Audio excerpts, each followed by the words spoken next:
Hai guys, kabar terbaru dari BlackRock di mana mereka akan meng-apply spot Bitcoin ETF di Amerika Serikat dan ini bisa menjadi spot Bitcoin ETF yang pertama. Kita akan lihat apa isi artikel ini dan ada juga soal USDT yang di-peg kemarin. FUD ini cukup beredar dengan cepat. Kita akan lihat apa yang terjadi dan para regulator Hong Kong yang memaksa bank-bank untuk menyediakan jasa kripto bagi klien-kliennya. Nama saya Kelvin dan saya menyajikan informasi seputar fundamental, teknikal, dan on-chain analysis. Klik like dan subscribe untuk mendukung channel saya. Sebelumnya kita akan lihat dulu Bitcoin di time frame daily-nya. Bitcoin time frame daily close dengan hijau, jadi ada buying pressure yang cukup kuat kemarin, bisa close dengan hijau. Hari ini ada sedikit penurunan. Harga Bitcoin itu berhasil bertahan di atas daerah atas daripada support ini yang sebelumnya itu adalah resistance untuk pola inverted head and shoulders. Kita sudah breakout ke atas, targetnya belum tercapai, targetnya itu sekitar 35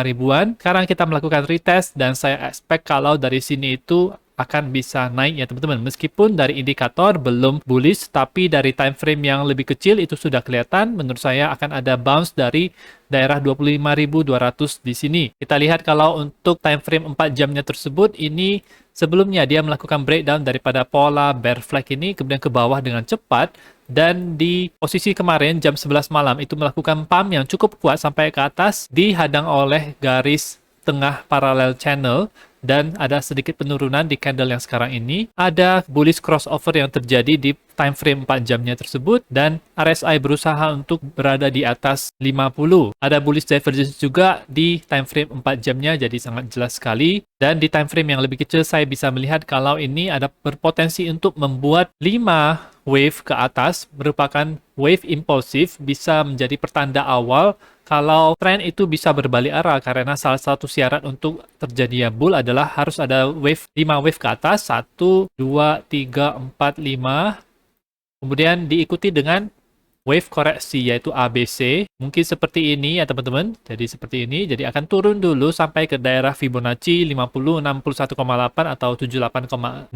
Nah, dari situ ekspektasinya adalah dia bisa naik ke atas lagi untuk melanjutkan wave-nya yang ketiga ya teman-teman. Wave ketiga ini bisa membuat harga menembus daerah garis tengah daripada parallel channel ini dan berpotensi untuk melakukan retest ke daerah atas parallel channel ini di harga 27.200-an. Apalagi melihat berita-berita itu tiba-tiba bagus ya teman-teman, di mana BlackRock akan meng-apply spot Bitcoin ETF. Ini adalah berita yang sangat bagus sekali karena institusi tradisional juga akan ikut serta mengambil pangsa pasar kripto. Dari analisa orang lain sendiri, ada super signal yang muncul di satu harinya itu, ada muncul green dot di sini, ketika Bitcoin itu mengalami kenaikan, dan setiap kali ini itu terjadi, ini Bitcoin mengalami kenaikan yang cukup signifikan, bisa naik 10-20% dari situ, jadi cukup lumayan. Ada sinyal ini, kita akan pantau terus untuk harga Bitcoin. Dan dari ETH sendiri ada kenaikan, bisa close dengan hijau, tetapi untuk indikatornya belum berubah menjadi bullish. Dia berhasil untuk bertahan di atas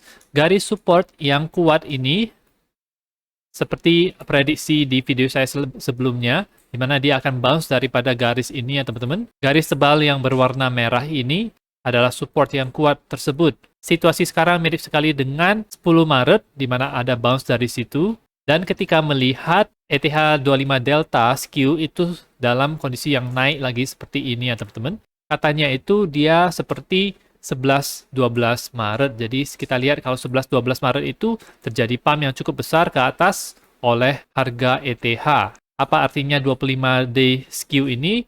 Ini artinya puts-nya itu mahal dan lebih murah untuk yang calls. Ini adalah salah satu metrik di options ya teman-teman. Jadi lebih mahal untuk menebak kalau harga ETH itu akan turun ya teman-teman. Mirip sekali dengan yang ada di sini. Beberapa candle selanjutnya bisa mengkonfirmasi kalau reversal sudah terjadi untuk ETH. Dan dari segi pola sendiri, kalau kita lihat, dari pola ini sudah selesai karena biasanya itu dari A sampai E. Jadi ini ada A-nya, B, C, D, E sudah selesai. Maka dari situ harusnya bisa melanjutkan tren lagi ke atas. Kalau misalnya kita ikuti apa yang terjadi di sini, dan kita taruh seperti ini, maka harga itu bisa ke daerah 2.300-an ya teman-teman. Akan terkonfirmasi secara penuh dengan adanya breakout di daerah 1800-an ini ya teman-teman. Tetapi untuk DCA sendiri ini adalah waktu yang tepat untuk membeli Ethereum. Ethereum tentunya adalah komputer dunia, di mana jaringan Ethereum adalah blockchain yang paling banyak digunakan di seluruh dunia sampai sejauh ini. Jadi dari segi fundamental itu tidak masalah ya teman-teman. Jadi kalau misalnya teman-teman mau DCA Bitcoin boleh, DCA ETH juga boleh. Jadi kita akan melihat ke artikel BlackRock yang me-apply spot Bitcoin ETF. Merupakan yang pertama kalau misalnya approve. Di mana sebelum-sebelumnya itu futures Bitcoin ETF itu sudah ada, jadi orang-orang bisa nge-short. Nah, menariknya ini Coinbase Custody Trust Company itu akan menjadi custodian atau yang berfungsi untuk menyimpan Bitcoin kepunyaan BlackRock. Jadi sebagai jaminan kalau memang BlackRock itu memiliki Bitcoin-nya sehingga mereka bisa memperjualbelikan ETF Bitcoin kepada investor. Ada juga Bank of New York Mellon, salah satu bank besar di Amerika, mereka akan mengurusi masalah keuangannya. Jadi harga Bitcoin akan diupdate setiap 15 detik di market reguler menggunakan indeks CF benchmark. Sebelumnya, beberapa perusahaan besar itu sudah meng-apply spot Bitcoin ETF seperti Grayscale, dan Grayscale sendiri itu juga mempertanyakan tentang keandalan futures Bitcoin ETF dan bahkan menggugat SEC sendiri. R-Invest yang kepunyaan Cathie Wood itu juga meng-apply spot Bitcoin ETF tetapi senantiasa di-reject terus dan ini adalah aplikasi yang ketiga di bulan April. Ada spot traded Bitcoin ETF yang pertama kali itu di Kanada, Purpose Bitcoin ETF itu di awal tahun 2021 dan ini membuat harga Bitcoin juga naik waktu itu ya teman-teman. Berita ini tentunya itu merupakan berita yang sangat besar sekali karena BlackRock adalah perusahaan fund management terbesar, lebih dari 10 triliun aset yang mereka kelola. Memang di satu sisi ini adalah berita yang bagus, tetapi di sisi yang lain ini menunjukkan adanya kerjasama yang sebenarnya tidak fair. Karena kita lihat saja berita SEC sedang menggugat Coinbase dan BlackRock bisa menggunakan jasa Coinbase ini yang digugat oleh SEC. Lihat saja kerjasama yang tidak fair ini antara BlackRock dan SEC menunjukkan kalau SEC hanya mendukung anak-anak emasnya saja seperti FTX, ya, exchange yang collapse, BlackRock, dan ada juga Prometheum, semacam perusahaan yang menjembatani beberapa exchange di Amerika agar exchange tersebut bisa beroperasi. Mungkin seperti itu, tetapi secara jangka panjang ini bullish ya teman-teman. Dan mungkin spot Bitcoin ETF ini bisa menjadi sell the news event mungkin ketika Bitcoin nanti melakukan tahapan paraboliknya suatu saat di tahun 2024. Dan kemarin itu sempat ada FAT USDT yang beredar di mana peg USDT itu sempat tidak ke $1 lagi di exchange Coinbase, itu dia ke 0,997 yang saya perhatikan itu paling rendah di situ. Entah apakah lebih rendah dari situ lagi atau tidak, tetapi kondisi sekarang itu tidak ada masalah apa-apa lagi, sudah balik lagi mendekati $1. Koin lain itu tidak ada masalah, USDC tidak ada masalah, dan Tether tampaknya sudah siap untuk menahan serangan ini, di mana CTO Tether sendiri, Paolo Ardoino, mengatakan kalau serangan ini itu tidak ada kekuatannya dan sudah mati. Ini merupakan stress test yang bagus untuk kita. Kita akan mendemonstrasikan seperti yang kita sudah lakukan beberapa kali di masa lalu kalau Tether itu kuat, liquid, dan siap untuk memproteksi komunitasnya. Di mana mereka memunculkan artikel ini sebagai tanggapan terhadap attack dan FAT yang menyerang mereka. Dari dokumen-dokumen yang dibukakan oleh Tether ini menunjukkan kalau Tether sendiri memiliki cadangan uang untuk membackup USDT ya teman-teman. Di mana dokumen ini itu dijaminkan oleh pihak ketiga yang independen. Selain itu, Tether juga melakukan manajemen aset yang terbaik di kelasnya, yaitu kelas stablecoin, investasi jangka pendek, diversifikasi, sehingga dokumen-dokumen ini itu bisa membungkam FAT-FAT yang menyerang mereka. Kita akan memonitor USDT market dan melihat tanda-tanda manipulasi yang didesain untuk menyebarkan panik dan kita bisa bertahan terhadap serangan mereka dengan transparansi ini. Kondisi FAT tersebut sudah mereda meskipun kadang-kadang dari harga USDT itu masih ada serangannya. Hal ini dimulai dari triple-nya curve itu tidak seimbang. Jadi ada isinya DAI, USDC, dan USDT.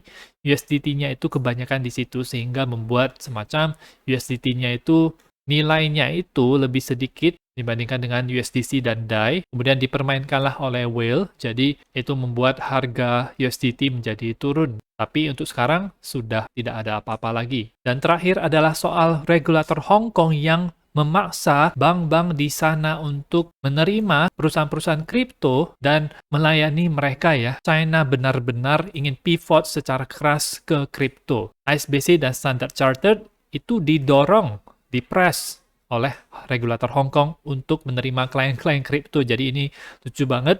Di Amerika, perusahaan-perusahaan kripto justru ditekan, digugat oleh SEC. Benar-benar kelihatan kalau pemerintahan Amerika yang sekarang itu sangat tidak suka dengan kripto. Tujuan regulator Hong Kong adalah untuk mengembangkan industri aset digital. Mereka tahu kalau aset digital ini adalah masa depan daripada kehidupan kita, jadi ini merupakan kesempatan mereka dan mereka ingin mencapainya tentu saja secepat mungkin. Orang-orang sebelumnya pikir kalau China itu memban kripto, tetapi ini adalah sebuah kesalahpahaman.